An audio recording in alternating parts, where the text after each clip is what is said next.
Hello, this is Billy the Shakespeare's bringing you the best classic literature has to offer from the Monroe County Civic Theater. Remember, what makes MCCT great is you and your contributions, artistic or financial. Find out how to contribute at www.mcct.org. We present to you today one of the Bard's middle plays, our favorite part of the Henriade for today, King John.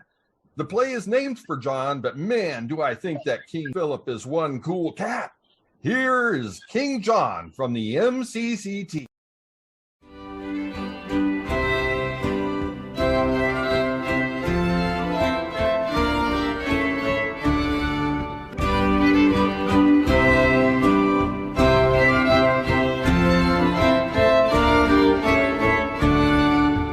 Now say, Chatillon, what would France with us? Thus, after greeting, speaks the King of France, in my behaviour to the Majesty, the borrowed Majesty of England here. A strange beginning, borrowed Majesty. Silence, good mother, hear the embassy. Philip of France, in right and true behalf of thy deceased brother, Geoffrey's son, Arthur Plantagenet, lays most lawful claim to this fair island and the territories, to Ireland, Poitiers, Anjou, Touraine, Maine, desiring thee to lay aside the sword, which sways usurpingly these several titles, and put the same into young Arthur's hand, thy nephew and right royal sovereign. What follows if we disallow this? The proud control of fierce and bloody war, to enforce these rights so forcibly withheld. Here have we war for war, blood for blood, controlment for controlment. So answer France.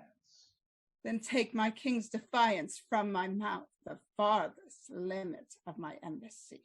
Bear mine to him, and so depart in peace. Be thou as lightning in the eyes of France. From ere thou canst report, I will be there. The thunder of my cannon shall be heard. So hence, be thou the trumpet of our wrath, and sullen presage of your own decay. An honorable conduct let him have. Pembroke, look to it. What now, my son? Have I not ever said that how that ambitious Constance would not cease till she had kindled France and all the world upon the right and party of her son? This might have been prevented and made whole with very easy arguments of love, which now the manage of two kingdoms must with fearful bloody issue arbitrate. Our strong possession and our right for us. Your strong possession much more than your right, or else it must go wrong with you and me. So much my conscience whispers in your ear, which none but heaven and you and I shall hear. That, my liege, here is the strangest controversy come from the country to be judged by you that e'er I heard. Shall I produce the men? Let them approach. Our abbeys and priories shall pay this expedition's charge. What men are you? Your faithful subject, I, a gentleman born in Northamptonshire, an eldest son, as I suppose, to Robert Falconbridge, a soldier by the honor-giving hand of Coeur de Lion, knighted in the field. What art thou? The son and heir to that same Falconbridge. Is that the elder, and art thou the heir? You came not of one mother, then, it seems.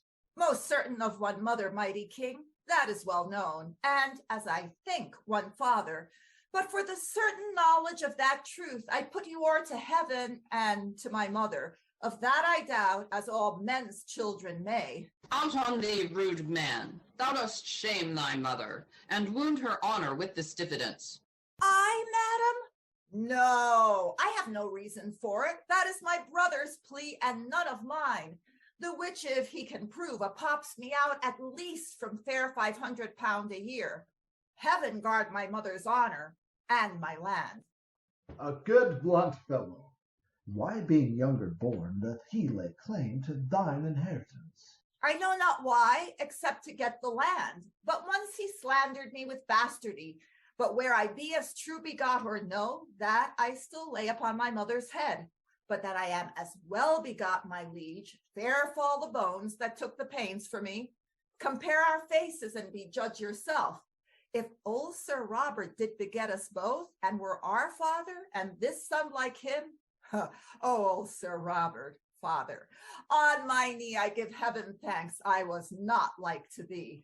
Why, what a madcap hath heaven lent us here? He hath a trick of Coeur Lion's face. The accent of his tongue affecteth him. Do you not read some tokens of my son in the large composition of this man? Mine eye hath well examined in his parts, and finds them perfect Richard. Sirrah, speak. What doth move you to claim your brother's land? Because he hath a half face like my father. With half that face would he have all my land. A half face groat, 500 pound a year. My gracious liege, when that my father lived, your brother did employ my father much. Well, sir, by this you cannot get my land. Your tale must be how he employed my mother. And once dispatched him in an embassy to Germany, there with the emperor to treat of high affairs touching that time. The advantage of his absence took the king, and in the meantime sojourned at my father's, where how he did prevail I shame to speak. But truth is truth. Large lengths of seas and shores between my father and my mother lay, as I have heard my father speak himself when this same lusty gentleman was got. Upon his deathbed he by will bequeathed his lands to me, and took it on his death that this my mother's son was none of his. And if he were, he came into the world full 14 weeks before the course of time. Then, good my liege, let me have what is mine, my father's land, as was my father's will. Sirrah, your brother is legitimate. Your father's wife did after wedlock bear him, and if she did play false, the fault was hers, which fault lies on the hazards of all husbands that marry wives. Tell me how if my brother, who, as you say, took pains to get this son, had of your father claimed this son for his. In sooth, good friend, your father might have kept this calf bred from his cow from all the world. In sooth he might. Then if he were my brother might not claim him, nor your father, being none of his, refuse him. This concludes, my mother's son did get your father's heir. Your father's heir must have your father's land. Shall then my father's will be of no force to dispossess that child which is not his? Of no more force to dispossess me, sir, than was his will to get me, as I think. Whether thou hadst rather be a Falconbridge, and, like thy brother, to enjoy thy land, or the reputed son of Coeur Lion, lord of thy presence, and no land beside? Madam, and if my brother had my shape and I had his, Sir Robert's his like him, and if my legs were two such riding rods, my arms such eelskin stuffed, my face so thin that in mine ear I durst not stick a rose, lest men should say, look where 3 farthings goes, and to his shape were heir to all this land, would I might never stir from off this place. I would give it every foot to have this face. I would not be Sir Nob in any case. I like thee well. Wilt thou forsake thy fortune, bequeath thy land to him, and follow me? I am a soldier, and now bound to France. Brother, take you my land, I'll take my chance. Your face hath got 500 pound a year, yet sell your face for 5 pence, and 'tis dear. Madam, I'll follow you unto the death. Nay, I would have you go before me thither. Our country matters give our betters way. What is thy name? Philip, my liege, so is my name begun. Philip, good old Sir Robert's wife's eldest son. From henceforth bear his name whose form thou bearest. Kneel thou down, Philip, but rise more great.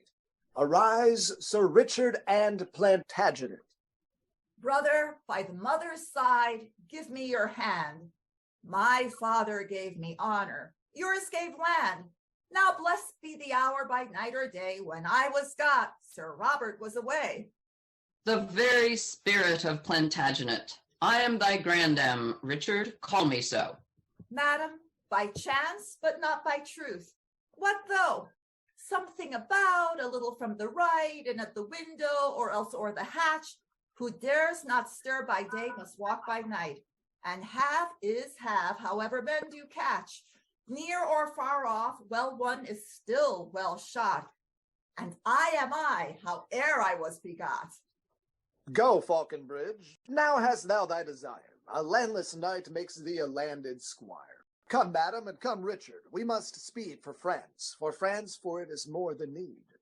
Brother, adieu. Good fortune come to thee, for thou wast got in the way of honesty. A foot of honor better than I was, but many a foot of land the worse. Well, now can I make any Joan a lady? Good den, Sir Richard. God a mercy, fellow, and if his name be George, I'll call him Peter. For new-made honor doth forget men's names. 'Tis too respective and too sociable for your conversion. Now your traveler, he and his toothpick at my worship's mess, and when my nightly stomach is sufficed, why then I suck my teeth and catechize. My picked man of countries, my dear sir, thus leaning on my elbow I begin, I shall beseech you. That is question now. And then comes answer like an absent book. Oh, sir, says answer, at your best command, at your employment, at your service, sir. No, sir, says question. I, sweet sir, at yours. And so, ere answer knows what question would, saving in dialogue of compliment, and talking of the Alps and Apennines, the Pyrenean and the river Po, it draws towards supper in conclusion so. But this is worshipful society, and fits the mounting spirit like myself. For he is but a bastard to the time that doth not smack of observation, and so am I, whether I smack or no, and not alone in habit and device, exterior form, outward accoutrement, but from the inward motion to deliver sweet poison for the age's tooth, which though I will not practice to deceive, yet to avoid deceit I mean to learn, for it shall strew the footsteps of my rising. But who comes in such haste in riding robes? What woman post is this? Hath she no husband that will take pains to blow a horn before her? Oh me, 'tis my mother. How now, good lady, what brings you here to court so hastily? Where is that slave, thy brother? Where is he that holds in chase mine honor up and down? My brother Robert, old Sir Robert's son, Colbrand the giant, that same mighty man. Is it Sir Robert's son that you seek so? Sir Robert's son, I, thou unreverent boy. Sir Robert's son, why scornest thou at Sir Robert? He is Sir Robert's son, and so art thou. James Gurney, wilt thou give us leave a while? Oh, good leave, Sir Good Philip. Philip Sparrow. James, there's toys abroad, and then I'll tell thee more. Toys? Toys? Madam, I was not old Sir Robert's son. Sir Robert might have eat his pardon me upon Good Friday and ne'er broke his fast. Sir Robert could do, well, marry to confess, could he get me? Sir Robert could not do it. We know his handiwork. Therefore, good mother, to whom am I beholding for these limbs? Sir Robert never hoped to make this leg. Hast thou conspired with thy brother too, that for thine own gain shouldest defend mine honor? What means this scorn, thou most untoward knave? Knight, good mother, Basilisco-like, what? I am dubbed. I have it on my shoulder. But mother, I am not Sir Robert's son. I have disclaimed Sir Robert in my land, legitimation, name, and all is gone. Then, good my mother, let me know my father, some proper man, I hope. Who was it, mother? Hast thou denied thyself a Falconbridge? As faithfully as I deny the devil. King Richard Coeur de Lion was thy father. By long and vehement suit I was seduced to make room for him in my husband's bed. Heaven lay not my transgression to my charge. Thou art the issue of my dear offense, which was so strongly urged past my defense. Now, by this light, were I to get again, madam, I would not wish a better father. Some sins do bear their privilege on earth, and so doth yours. Your fault was not your folly. Needs must you lay your heart at his dispose, subjected tribute to commanding love, against whose fury and unmatched force the aweless lion could not wage the fight, nor keep his princely heart from Richard's hand. He that perforce robs lions of their hearts may easily win a woman's. I, my mother, with all my heart, I thank thee for my father. Who lives and dares but say thou didst not well when I was God? I'll send his soul to hell. Come, lady, I will show thee to my kin, and they shall say when Richard me begot, if thou hadst said him nay, it had been sin. Who says it was, he lies. I say 'twas not. Before Angiers well met, brave Austria. Arthur, that great forerunner of thy blood, Richard, that robbed the lion of his heart and fought the holy wars in Palestine, by this brave duke came early to his grave. And for amends to his posterity, at our importance hither is he come, to spread his colors, boy, in thy behalf, and to rebuke the usurpation of thy unnatural uncle, English John. Embrace him, love him, give him welcome hither. God shall forgive you, Coeur de Lion's death, the rather that you give his offspring life, shadowing the right under your wings of war. I give you welcome with a powerless hand, but with a heart full of unstained love. Welcome before the gates of Angiers, Duke. A noble boy, who would not do thee right? To thy cheek lay I this zealous kiss, as seal to this indenture of my love, that to my home I will no more return till Angiers and the right thou hast in France, together with that pale, that white-faced shore, whose foot spurns back the ocean's roaring tides, and coops from other lands her islanders, even till that England, hedged in with the main, that water-walled bulwark still secure and confident from foreign purposes, even till that utmost corner of the west salute thee for her king. Till then, fair boy, will I not think of home, but follow arm. Oh, take a mother's thanks, a widow's thanks. To your strong hand shall give him strength to make a more requital to your love. Peace of heaven is theirs, that lift their swords in such a just and charitable war. Well then, to work. Our cannon shall be bent against the brows of this resisting town. Call for our chiefest men of discipline to cull the plots of best advantages. We'll lay before this town our royal bones, wade to the marketplace in Frenchman's blood, but we will make it subject to this boy. Stay, for an answer to your embassy, lest unadvised you stain your swords with blood, my Lord Chatillon may from England bring that right in peace which here we urge in war, and then we shall repent each drop of blood that hot rash haste so indirectly shed. A wonder, lady, lo, upon thy wish, our messenger Chatillon is arrived. What England says, say briefly, gentle lord. We coldly pause for the Chatillon. Speak. Then turn your forces from this paltry siege and stir them up against a mightier task. England, impatient of your just demands, hath put himself in arms. The adverse winds, whose leisure I have stayed, have given him time to lend his legions all as soon as I. His marches are expedient to this town. His force is strong, his soldiers confident. With him along is come the mother queen, and Ate, stirring him to blood and strife.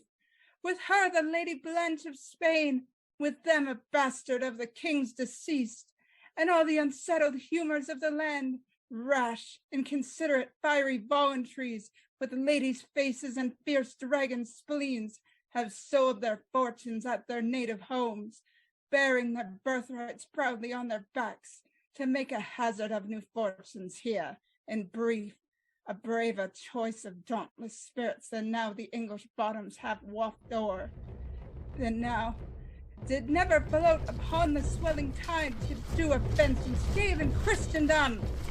The interruption of their churlish drums cuts off more circumstance. They are at hand. Parley, fight, Therefore prepare. How much unlooked for this expedition? By how much unexpected? By so much we must awake endeavor for defense, for courage mounteth with occasion. Let them be welcome then. We are prepared.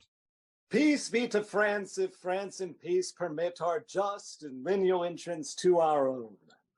If not, bleed France and peace ascend to heaven, whilst we, God's wrathful agent, do correct their proud contempt that beats his peace to heaven. Peace be to England. If the war return from France to England, there to live in peace.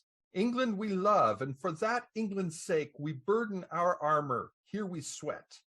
This toil of ours shall be a work of thine, but thou from loving England art so far that thou hast underwrought his lawful king, cut off the sequence of posterity, outfaced infant state, and done a rape upon the maiden virtue of the crown. Look here upon thy brother Geoffrey's face. These eyes, these brows were molded out of his. This little abstract doth contain that large which died in Geoffrey, and the hand of time shall draw this brief into as huge a volume. That Geoffrey was thy elder brother born, and this his son, England, was Geoffrey's right. And this is Geoffrey's in the name of God. How comes it then that thou art called a king when living blood doth in these temples beat, which owe the crown that thou o'ermasterest? From whom hast thou this great commission, France, to draw my answer from thy articles? From that supernal judge that stirs good thoughts in the breast of strong authority, to look into the blots and stains of right. That judge had made me the guardian to this boy, under whose warrant I impeach thy wrong, and by whose help I mean to chastise it. Alack, thou dost usurp authority. Excuse it is to beat usurping down. Who is it thou dost call usurper, France? Let me make answer, thy usurping son. Ouch, insolent!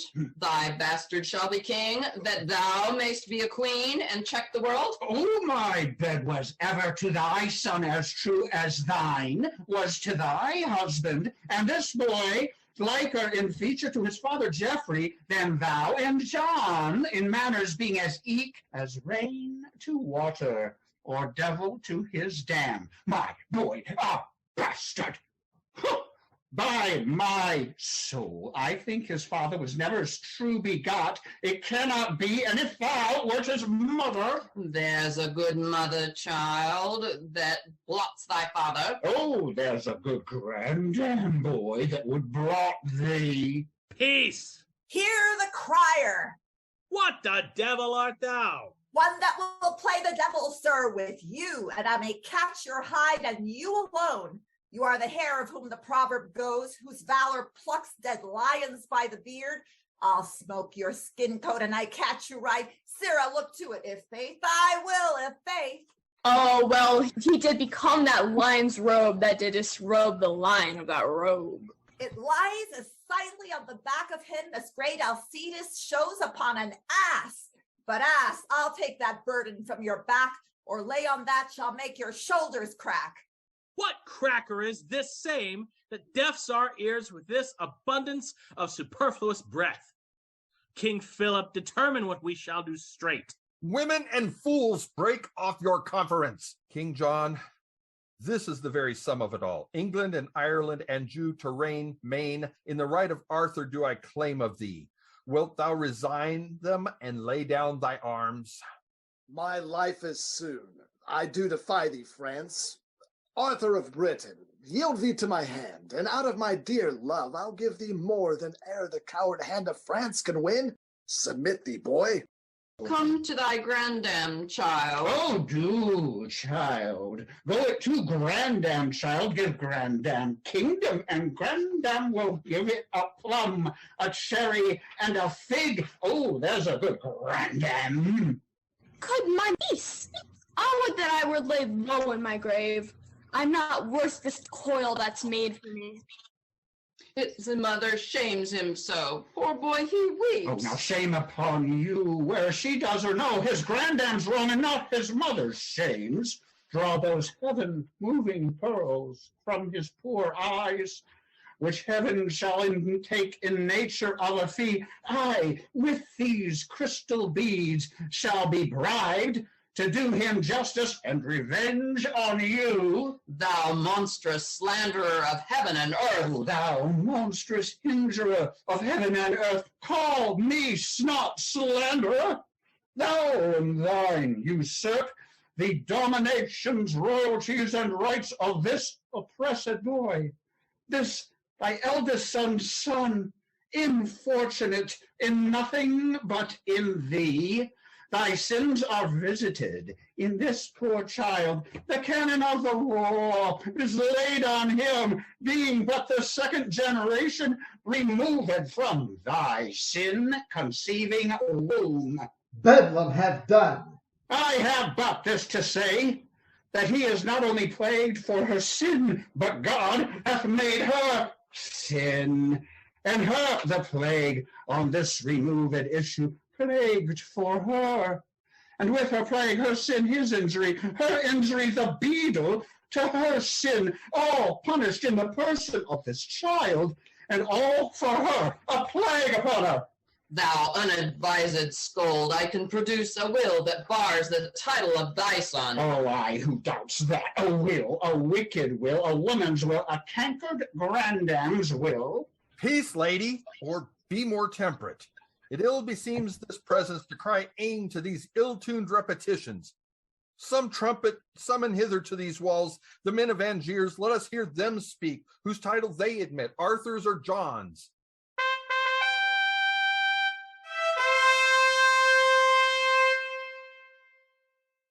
Who is it that hath warned us to the walls? 'Tis France for England. England for itself. You men of Angiers and my loving subjects. You loving men of Angiers, Arthur's subjects, our trumpet called you to this gentle parley. For our advantage, therefore hear us first. These flags of France that are advanced here before the eye and prospect of your town have hither marched to your endamagement. The cannons have their bowels full of wrath, and ready mounted are they to spit forth their iron indignation against your walls. All preparation for a bloody siege and merciless proceeding by these French confronts your city's eyes, your winking gates. And but for our approach, these sleeping stones that as a waist doth girdle you about by the compulsion of their ordinance, by this time from their fixed beds of lime had been dishabited, and wide havoc made for bloody power to rush upon your peace.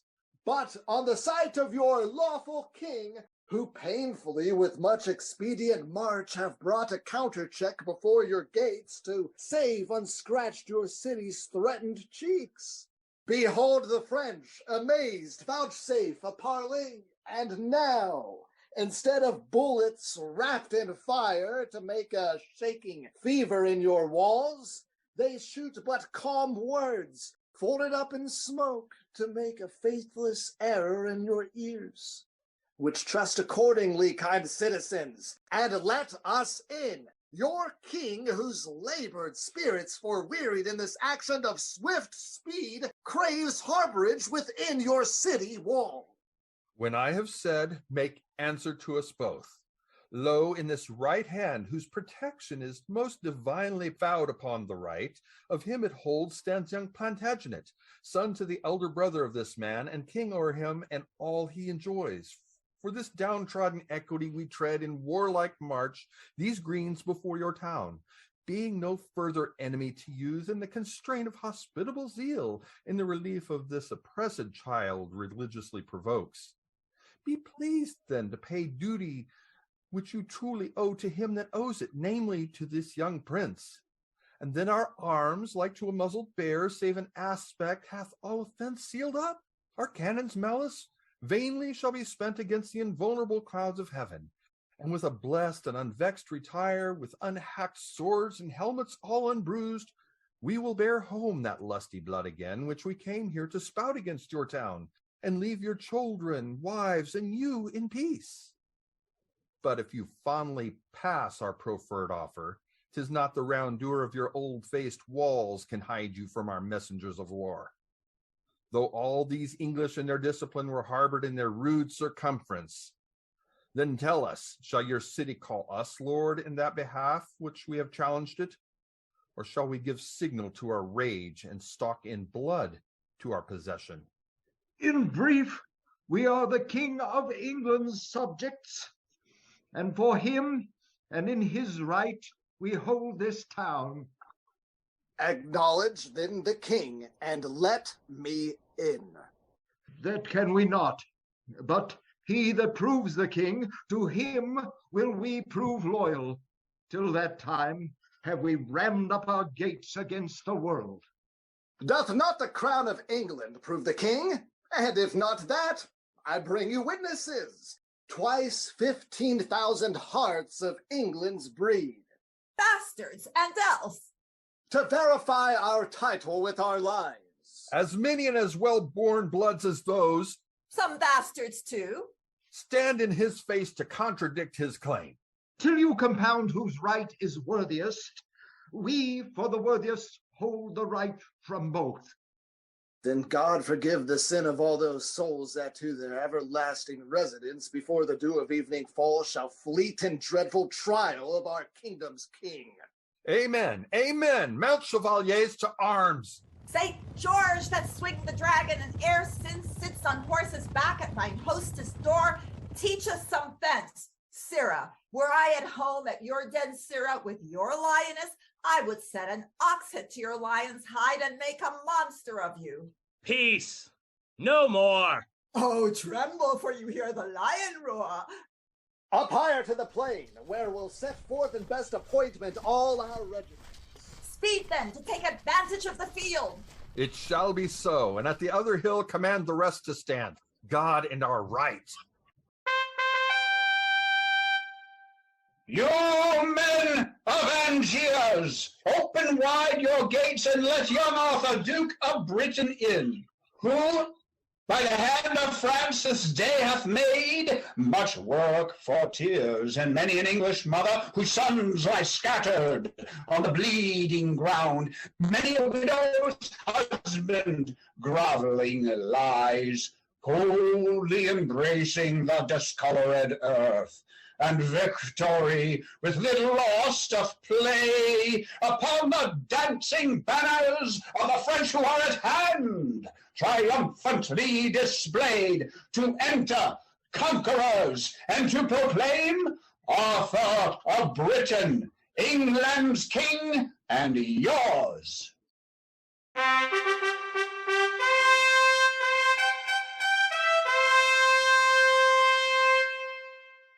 Rejoice, you men of Angiers, ring your bells. King John, your king and England's, doth approach, commander of this hot, malicious day. Their armors that marched hence so silver bright, hither return all gilt with Frenchmen's blood. There stuck no plume in any English crest. That is removed by a staff of France. Our colors do return to those same hands that did display then when we first marched forth. And like a jolly troop of huntsmen come, our lusty English, all with purpled hands, died in the dying slaughter of their foes. Open your gates and give the victors sway. Heralds, from off our towers we might behold from first to last the onset and retire of both your armies, whose equality by our best eyes cannot be censured. Blood hath bought blood, and blows have answered blows. Strength matched with strength, and power confronted power. Both are alike, and both alike we like. One must prove greatest, while they weigh so even. We hold our town for neither, yet for both. France, hast thou yet more blood to cast away? Say, shall the current of our right run on? Whose passage, vexed with thy impediment, shall leave his native channel, and o'erswell with course disturbed e'en thy confining shores, unless thou let this silver water keep a peaceful progress to the ocean. England, thou hast not saved one drop of blood in this hot trial more than we of France, rather lost more. and by this hand I swear that sways the earth this climate overlooks, before we will lay down our just-born arms, we'll put thee down against whom these arms we bear, or add a royal number to the dead, gracing the scroll that tells of this war's loss with slaughter coupled to the name of kings. Ha! Majesty, how high thy glory towers when the rich blood of kings is set on fire. Oh, now doth death line his dead chaps with steel. The swords of soldiers are his teeth, his fangs, and now he feasts, mousing the flesh of men in undetermined differences of kings. Why stand these royal fronts amazed thus? Cry havoc, kings! Back to the stained field, you equal potents, fiery kindled spirits, then let confusion of one part confirm the other's peace. Till then, blows, blood, and death! Whose party do the townsmen yet admit? Speak, citizens, for England. Who's your king? The King of England, when we know the king. Know him in us that here uphold his right. In us that are our own great deputy, and bear possession of our person here, lord of our presence, Angiers, and of you. A greater power than we denies all this. Until it be undoubted, we do lock our former scruple in our strong barred gates. Kinged of our fears, until our fears, resolved, be by some certain king purged and deposed. By heaven, these scroils of Angiers flout you kings, and stand securely on their battlements as in a theater, whence they gape and point at your industrious scenes and acts of death. Your royal presences be ruled by me.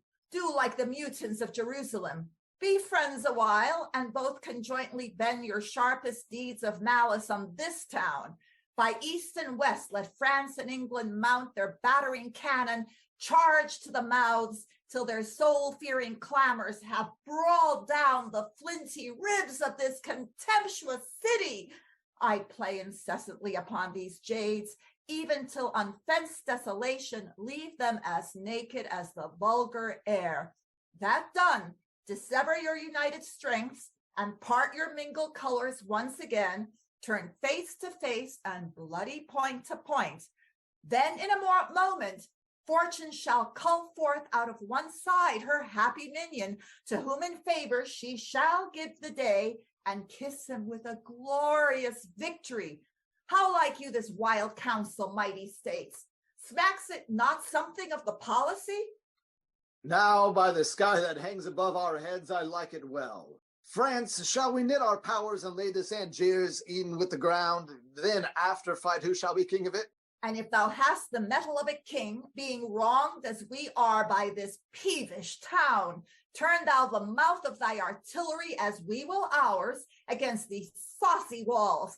And when that we have dashed them to the ground, why then defy each other, and pell-mell make work upon ourselves for heaven or hell. Let it be so. Say, where will you assault? We from the west will send destruction into the city's bosom. I from the north. Our thunder from the south shall rain their drift of bullets onto this town. Oh, prudent discipline. From north to south, Austria and France shoot in each other's mouth. I'll stir them to it. Come away, away! Hear us, great kings, vouchsafe a while to stay, and I shall show you peace and fair-faced league. Win you this city without stroke or wound. Rescue those breathing lives to die in beds, that here come sacrifices for the field. Persever not, but hear me, mighty kings. Speak on with favor, we are bent to hear. That daughter there of Spain, the Lady Blanche, is niece to England. Look upon the years of Luce the Dauphin, and that lovely maid. If lusty love should go in quest of beauty, where should he find it fairer than in Blanche? If zealous love should go in search of virtue, where should he find it purer than in Blanche? If love ambitious sought a match of birth, whose veins bound richer blood than Lady Blanche? such as she is in beauty, virtue, birth, is the young dolphin every way complete. If not complete of, say, he is not she. And she again wants nothing to name want, if wanted be not that she is not he. He is the half part of a blessed man, left to be finished by such a she, and she a fair divided excellence, whose fullness of perfection lies in him. Oh, two such silver currents, when they join, do glorify the banks that bound them in. And two such shores to two such streams made one, two such controlling bounds shall you be kings to these two princes, if you marry them.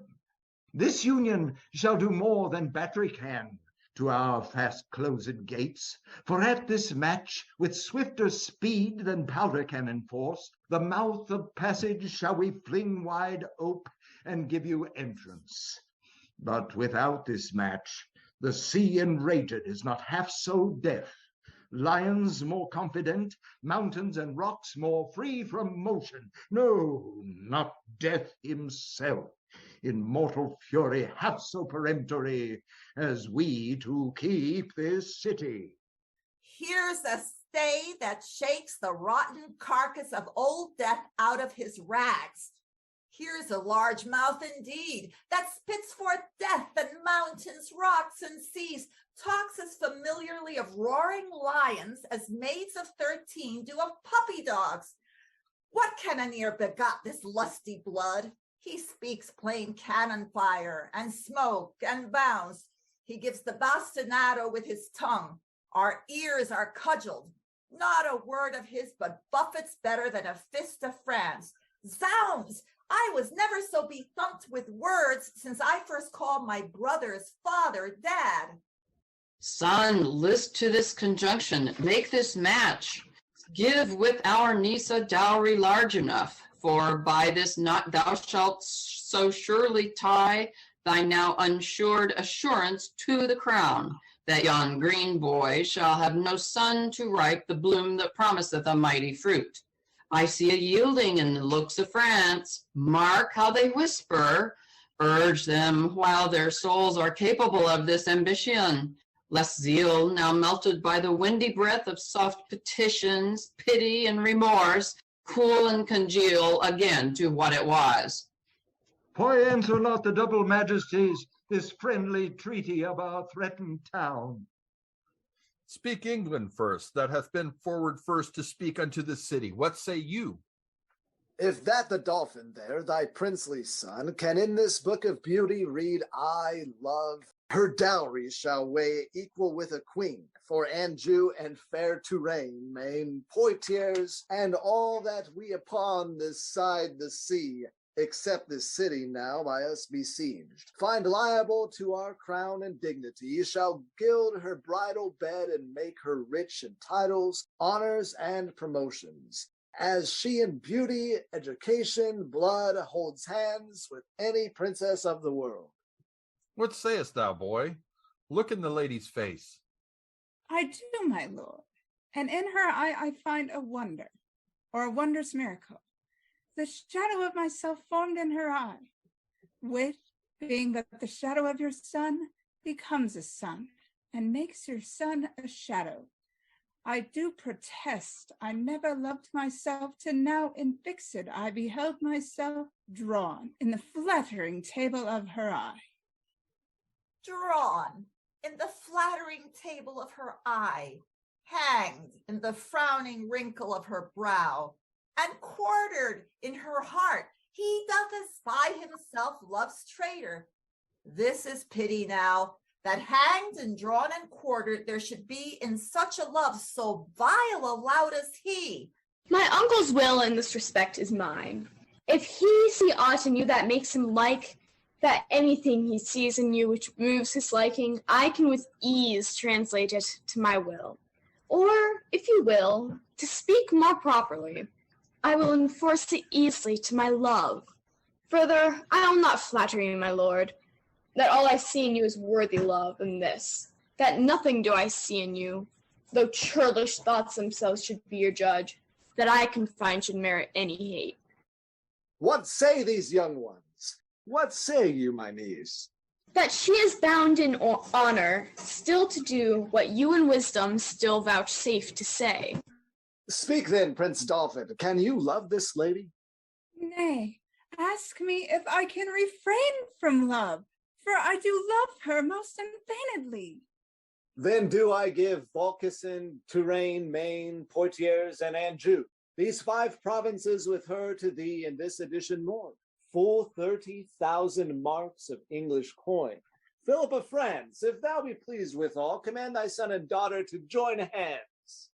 It likes us well. Young princes, close your hands. And your lips too, for I am well assured that I did so when I was first assured. Now, citizens of Angiers, ope your gates. Let in that amity which you have made. For at St. Mary's Chapel presently, the rites of marriage shall be solemnized. Is not the Lady of Constance in this troop?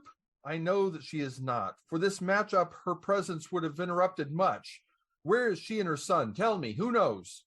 She is sad and passionate at your highness's tent. And by my faith, this league that we have made will give her sadness very little cure. Brother of England, how may we content this widow lady? In her right we came, which we, God knows, have turned another way to our own vantage. We will heal all up, for we'll create young Arthur of Britain and Earl of Richmond, and this rich fair town we make him lord of. Call the Lady Constance, some speedy messenger bid her repair to our solemnity. I trust we shall, if not fill up the measure of her will, yet in some measure satisfy her so that we shall stop her exclamation. Go we as well as haste will suffer us to this unlooked for, unprepared pomp. Mad world, mad kings, mad composition. John, to stop Arthur's title in the whole, hath willingly departed with a part, and France, whose armor conscience buckled on, whom zeal and charity brought to the field as God's own soldier, rounded in the ear with that same purpose changer, that sly devil, that broker that still breaks the pate of faith, that daily breakvow, he that wins of all, of kings, of beggars, old men, young men, maids, who having no external thing to lose but the word maid, cheats the poor maid of that smooth-faced gentleman tickling commodity. Commodity, the bias of the world who of itself is paced well, made to run even upon even ground, till this advantage, this vile drawing bias, this sway of motion, this commodity makes it take head from all indifferency, from all direction, purpose, course, intent. And this same bias, this commodity, this bawd, this broker, this all-changing word, clapped on the outward eye of fickle France, hath drawn him from his own determined aid, from a resolved and honorable war, to a most base and vile concluded peace. And why rail I on this commodity? But for because he hath not wooed me yet. Not that I have the power to clutch my hand when his fair angels would salute my palm, but for my hand as unattempted yet, like a poor beggar raileth on the rich. Well, whilst I am a beggar, I will rail and say there is no sin but to be rich. And being rich, my virtue then shall be to say there is no vice but beggary. Since kings break faith upon commodity, gain thee my lord, for I will worship thee. Gone to be married? Gone to swear a peace? False blood, the false blood joins. Gone to be friends? Shall Lewis have Blanche, and Blanche those provinces? It is not so. Thou hast misspoke, misheard. Be well advised. Tell o'er thy tale again. It cannot be, but thou dost say 'tis so. I trust I may not trust thee, for thy word is but the vain breath of a common man. Believe me, I do not believe thee, man. I have a king's oath. To the contrary, thou shalt be punished for thus frightening me, for I am sick and capable of fears, oppressed with wrongs, and therefore full of fears, a widow, husbandless, subject to fears, a woman naturally born to fears. And though thou now confess thou did but jest with my vexed spirits, I cannot take a truce, but they will quake and tremble all the day. What dost thou mean by shaking of thy head? Why dost thou look so sadly on my son? What means that hand upon thy breast of thine? Why holds thine eye that lamentable room, like a proud river peering over his bounds? Be these sad signs confirmers of thy word? Then speak again, not all thy former tale, but this one word, whether thy tale be true. As true as I believe you think them false. That gives you the cause to prove my saying true. Oh, if thou teach me to believe this sorrow, teach thou this sorrow how to make me die, and let belief and life encounter so, as doth the fury of two desperate men which in the very meeting fall and die. Lewis, Mary, Blanche. Oh, boy, and where art thou, France, friend with England? What becomes of me? Oh, fellow, be gone. I cannot brook thy sight. This news has made thee a most ugly man. What other harm have I, good lady, done, but spoke the harm that is caused by others? Which harm within itself so heinous is, as it makes harmful all that speak of it. I do beseech you, madam, be content.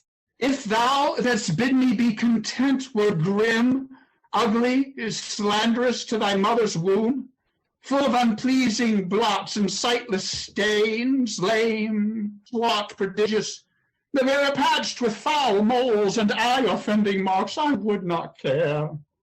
I would then be content, for then I should not love thee. No, nor thou become thy great birth, nor deserve a crown. Oh, but thou art fair, and at thy birth, dear boy, nature and fortune join to make thee great of nature's gifts. Thou mayest with lilies boast, and with that half-blown rose.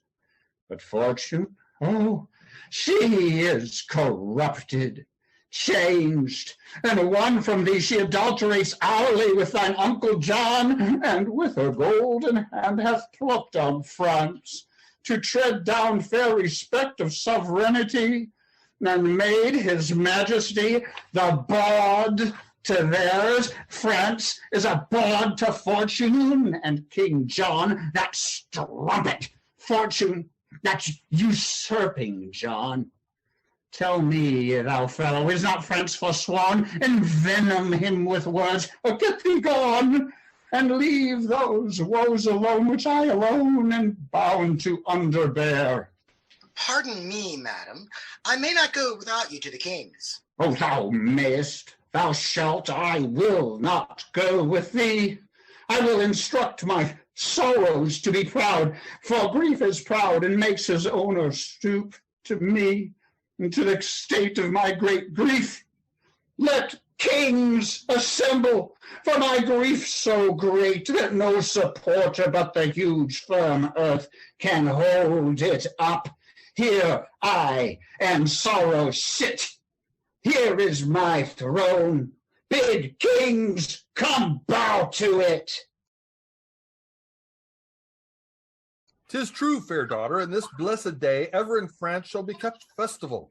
To solemnize this day, the glorious sun stays in his course and plays alchemist, turning with splendor of his precious eye the meager cloddy earth to glittering gold. This yearly course that brings this day about shall never see it but a holiday. Oh, wicked day, and not a holy day. What hath this day deserved? What hath it done? that ingot golden letters should be set among the high tides in the calendar.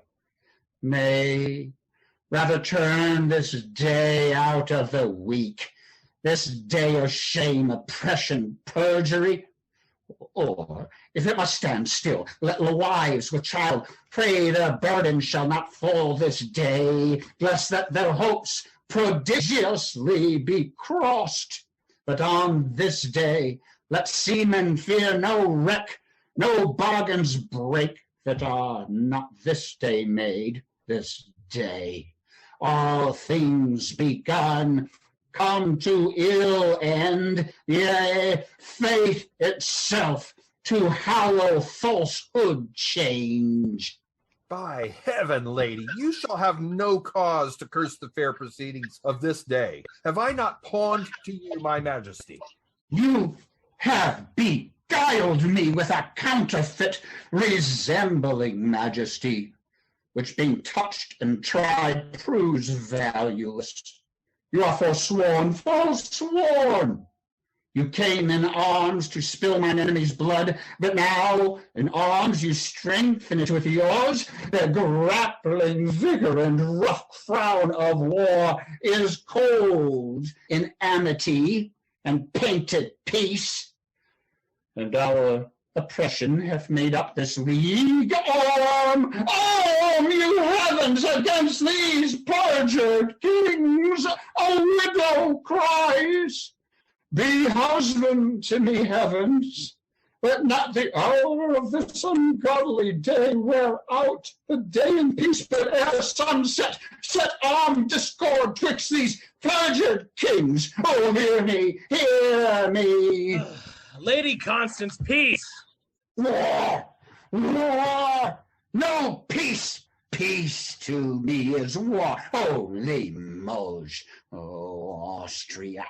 Thou dost shame that bloody spoil, thou slave, thou wretch, thou coward, thou little valiant, great in villainy, thou ever stronger on the stronger side, thou fortune's champion that dost never fight but when her humorous ladyship is by to teach thee safety. Thou art perjured too, and soothsayed greatness. What a fool thou art, a ramping fool, to brag and stamp and swear upon my party, a cold-blooded slave.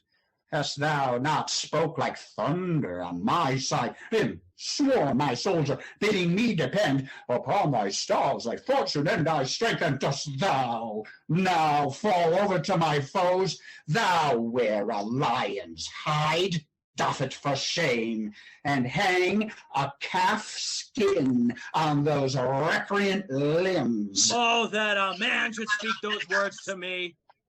And hang a calfskin on those recreant limbs. Thou darest not say so, villain, for thy life. And hang a calfskin on those recreant limbs. We like not this. Thou dost forget thyself. Here comes the holy legate of the Pope. Hail, you anointed deputies of heaven. To thee, King John, my holy errand is, I Pandolf, a fair Milan cardinal, and from Pope Innocent the legate here, do in his name religiously demand why thou against the church, our holy mother, so wilfully dost spurn, and force perforce keep Stephen Langton, chosen Archbishop of Canterbury, from that holy see. This in our foresaid's holy father name, Pope Innocent, I do demand of thee. What earthly name to interrogatories can task the free breath of a sacred king? Thou canst not, Cardinal, devise a name so slight, unworthy, and ridiculous to charge me to an answer as the Pope. Tell him this tale, and from the mouth of England add thus much more, that no Italian priest shall tie their toll in our dominions, but as we, under heaven, our supreme head, so under him, that great supremacy where we do reign, we will alone uphold, without the assistance of immortal hand. So tell the Pope, all reverence set apart, to him and his usurped authority. Brother of England, you do blaspheme in this. Though you and all the kings of Christendom are so grossly led by this meddling priest, dreading the curse that money may buy out, and by the merit of vile gold, dross, dust, purchase corrupted pardon of a man, who in that sale sells pardon from himself. Though you and all the rest are so grossly led this juggling witchcraft with revenue cherish, yet I alone do me oppose against the Pope, and count his friends my foes. Then, by the lawful power that I have, thou shalt stand cursed and excommunicate. And blessed shall he be that doth revolt from his allegiance to a heretic, and meritorious shall that hand be called, canonized and worship as a saint, that takes away by any secret course thy hateful life. Oh, lawful let it be that I have room with Rome to curse a while. Good Father Cardinal, cry thou amen to my keen curses. For without my wrong, there is no tongue hath power to curse him right. There's law and warrant, lady, for my curse. And for mine too. When law can do no right, let it be lawful that law bar no wrong. Law cannot give my child his kingdom here. For he that holds his kingdom holds the law. Therefore, since the law itself is perfect wrong, how can the law forbid my tongue to curse? Philip of France, on peril of a curse, let go the hand of that arch heretic, and raise the power of France upon his head, unless he do submit himself to Rome. Look'st thou pale, France? Do not let go thy hand. Oh, look to that devil, lest that France repent, and by disjoining hands hell lose a soul. King Philip, listen to the cardinal. And hang a caskin on his recreant limbs. Well, ruffian, I must pocket up these wrongs, because your breeches best may carry them. Philip, what sayest thou to the cardinal? What should he say but as the cardinal? Bethink you, Father, for the difference is purchase of a heavy curse from Rome, or the light loss of England for a friend. Forgo the easier. That's the curse of Rome. Oh, Lewis, stand fast, the devil tempts thee here in likeness of a new untrimmed bride. The Lady Constance speaks not from her faith, but from her need.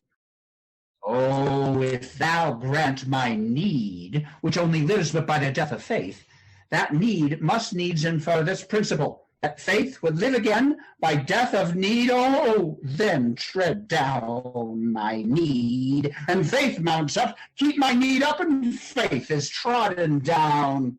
The king is moved and answers not to them. Oh, be removed from him and answer well. do so, King Philip. Hang no more in doubt. Hang nothing but a caskin, most sweet lout.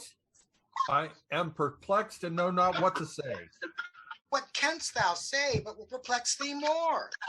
If thou stand excommunicate and cursed. Good Reverend Father, make my person yours, and tell me how you would bestow yourself. This royal hand and mine are newly knit, and the conjunction of our inward souls married in league, coupled and linked together with all religious strength of sacred vows. The latest breath that gave sound of words was deep sworn faith, peace, amity, true love between our kingdoms and our royal selves. And even before this truth, but knew before, no longer than we well could wash our hands to clap this royal bargain up of peace. Heaven knows they was besmeared and overstained with slaughter's pencil, where revenge did paint the fearful difference of incensed kings. And shall these hands so lately purged of blood, so newly joined in love, so strong in both, unyoke this seizure and this kind regret? Play fast and loose with faith, so just with heaven, make such unconstant children of ourselves, and now again to snatch palm from palm, unswear faith sworn, and on the marriage bed of smiling peace, to march a bloody host, and make riot on the gentle brow of true sincerity? Oh, holy sir, my reverend father, let it not be so. Out of your grace, devise, ordain, impose some gentle order, and then we shall be blessed to do your pleasure and continue as friends. All form is formless, all order orderless, save what is opposite to England's love. Therefore to arms, be champion of our church, or let the church, our mother, breathe her curse, a mother's curse on her revolting son. France, thou mayest hold a serpent by the tongue, a chafed lion by the mortal paw, A fasting tiger safer by the truth than keep in peace that hand which thou dost hold. I may disjoin my hand, but not my faith. So makest thou faith an enemy to faith, and like a silver war settest oath to oath, thy tongue against thy tongue. Oh, let thy vow first made to heaven, first be to heaven performed. That is to be champion of our church. What since thou sworest to sworn against thyself, and may not be performed by thyself, for that which thou hast sworn to do amiss is not amiss when it is truly done. And not being done where doing tends to ill, the truth is then most done not doing it. The better act of purpose is mistook is to mistake again. Though indirect, yet indirection thereby grows direct. And falsehood cures as fire cools fire within the scorched veins of one new burned.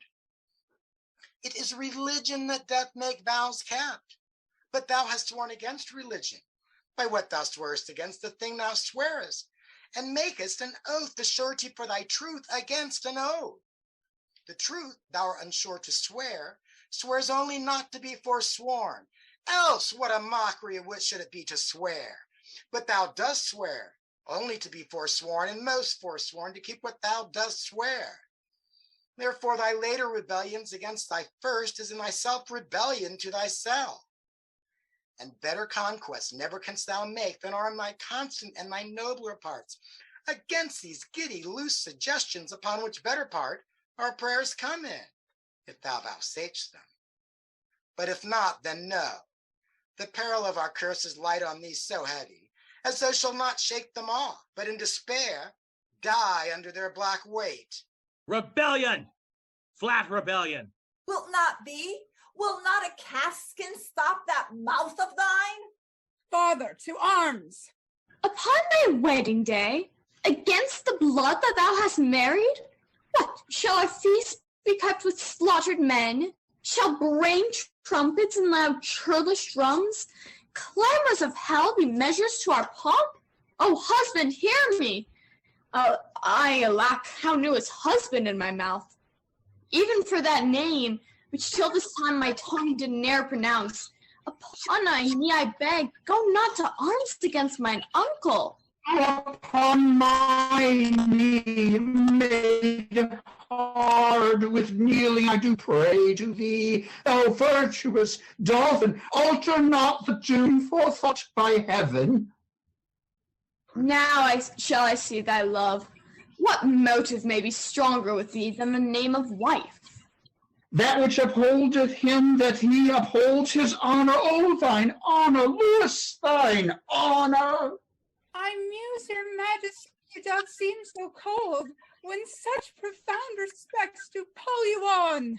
I will denounce a curse upon his head. Thou shalt not need. England, I will fall from thee. O fair return of banished majesty! Oh, foul revolt of French inconstancy! France, thou shalt rue this hour within this hour. Old time, the clock setter, that bold sexton time, is it as he will? Well then, France shall rue. The sun's o'ercast with blood. Fair day, adieu. Which is the side that I must go withal? I am with both. Each army hath a hand, and in their rage, I having hold of both, they whirl asunder and dismember me. Husband, I cannot pray that thou mayst win. Uncle, I needs must pray that thou mayst lose. Father, I may not wish the fortune thine. Grandam, I will not wish thy wishes thrive. Whoever wins, on that side shall I lose. Assured loss before the match be played. Lady, with me thy fortune lie. There where my fortune lies, there my life dies. Cousin, go draw our puissance together. France, I am burned up with inflaming wrath, a rage whose heat hath this condition that nothing can allay, nothing but blood, the blood and dearest valued blood of France. Thy rage shall burn thee up, and thou shalt burn to ashes, ere our blood shall quench that fire. Look to thyself, thou art in jeopardy. No more than he that threats. To arms, let's hie!